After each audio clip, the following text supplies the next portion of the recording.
আমি আদ্রিকা আচার্য। আমি ক্লাস 3-তে পড়ি। আমি বই পড়তে ভালোবাসি। আমার দাদুর নাম প্রবীর আচার্য। আমার দাদু অনেক বই লিখেছে। দাদু আমার জন্য একটা মজার বই লিখেছে। সেটার কথা সবার শেষে বলবো। আগে অন্য বইগুলোর কথা বলি। আমাদের কাটোয়া মহকুমার বৈষ্ণব কবি জ্ঞানদাস একজন বিখ্যাত মানুষ ছিলেন, কিন্তু তার জীবনী গ্রন্থ বাংলা সাহিত্যে ছিল না। আমার দাদু প্রথম তার জীবনী লিখেছে। সেই বইটার নাম হলো অমিয় সাগরে। এই বইটি পড়লে 500 বছর আগেকার সব ইতিহাস জানা যাবে। সবাই জানে আমাদের গৌরাঙ্গ দেব সন্ন্যাস নিয়েছিলেন কেশব ভারতীর কাছে, কিন্তু কেশব ভারতীর কোনো জীবনী গ্রন্থ ছিল না। অনেক জায়গা থেকে প্রচুর খবর জোগাড় করে কেশব ভারতীর জীবনীও প্রথম লিখেছে আমার দাদু প্রবীর আচার্য। সেই বইটির নাম লোকবিস্মৃত কেশব ভারতী। এই বইটি থেকেও 550 বছর আগের অনেক নতুন নতুন কথা জানা যায়। জ্ঞান গোসাই বা জ্ঞানেন্দ্র প্রসাদ গোস্বামীর গান তো তোমরা শুনেছ। তিনি ছিলেন ভারতীয় মার্গ সঙ্গীতের ভারত বিখ্যাত সাধক। তার জীবনীও প্রথম লিখেছে আমার দাদু। বইটি খুব ভালো বই, তোমরাও পড়ে দেখতে পারো। বইটির নাম হলো সুরসাগরের তীরে।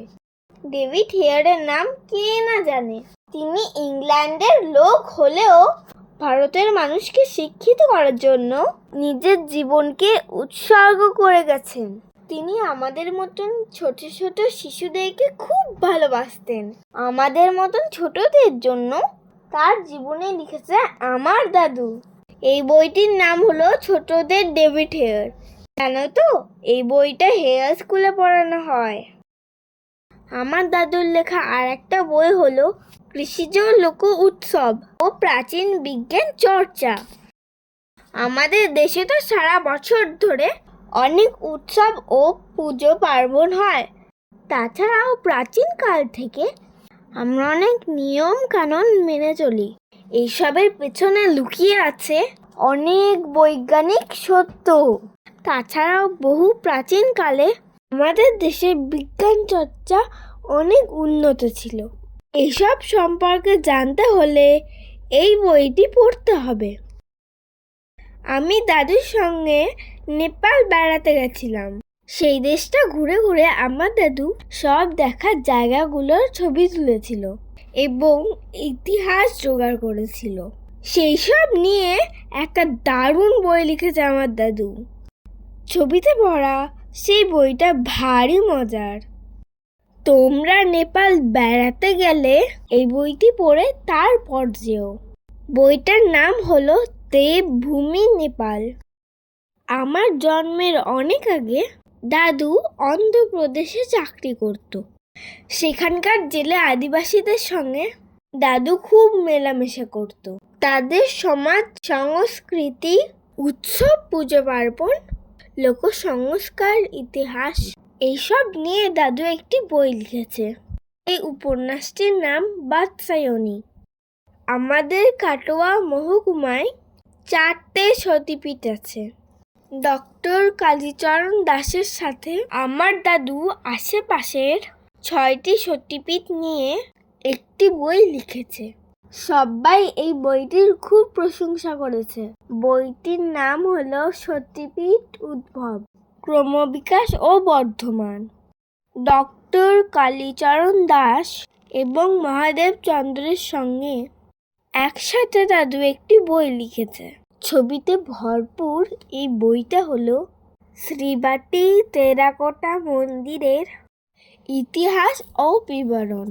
বইটির নাম হলো চন্দ্রবংশ ও শ্রীবাটি টেরাকোটা। কাটোয়ার কাছে জগদানন্দপুর মন্দির নিয়েও দাদুর একটি বই আছে।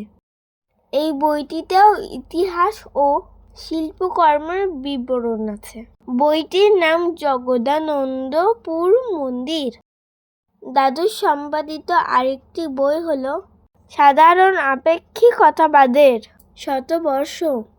এই বইটিতে আইনস্টাইনের জীবনের বিভিন্ন দিক নিয়ে আলোচনা করেছেন বিখ্যাত সব লেখকরা। বইটি কাটোয়ার বিজ্ঞান পরিষদ থেকে বের হয়েছিল। আমাদের বাড়ির কাছে দধিয়া বৈরাগ্যতলা ও গোপাল দাস বাবাজির জীবনী নিয়েও দাদুর একটি ছোট্ট বই আছে। এবারে দাদুর মজার মজার বইগুলোর কথা নিয়ে বলবো। দাদুর লেখা হাসির গল্পের বইয়ের নাম হলো মৌতাত। এই বইয়ের গল্পগুলো পড়লে হাসতে হাসতে তোমাদের পেটে খিল ধরে যাবে। এই বইয়ে 16টি গল্প আছে। সেইগুলোর ছবি এঁকেছে আমার কাকা পিনাকপানি আচার্য। ভারী মজার মজার ছবি। ভূতের গল্প পড়তে কে না ভালোবাসে। দাদুর লেখা আর একটা মজার বই হলো ভূতানন্দের হাট। এতে যেমন ভূতের ভয় আছে, তেমনি আছে হাসির মজা। ছোট বড় সবারই ভালো লাগবে এই বই। এই বইয়েরও ছবি এঁকেছে আমার কাকা। এবার সবশেষে বলবো আমাকে নিয়ে লেখা বইটির কথা। বইটির নাম হলো খোকা কুকুর আকাশ। কি মজার বই এটা, সত্যি করে বলছি, যে পড়বে তারই ভাল লাগবে। বইগুলো পড়ে তোমরা আমাকে কমেন্টে জানিও কেমন লাগলো। আজকের মতন টাটা।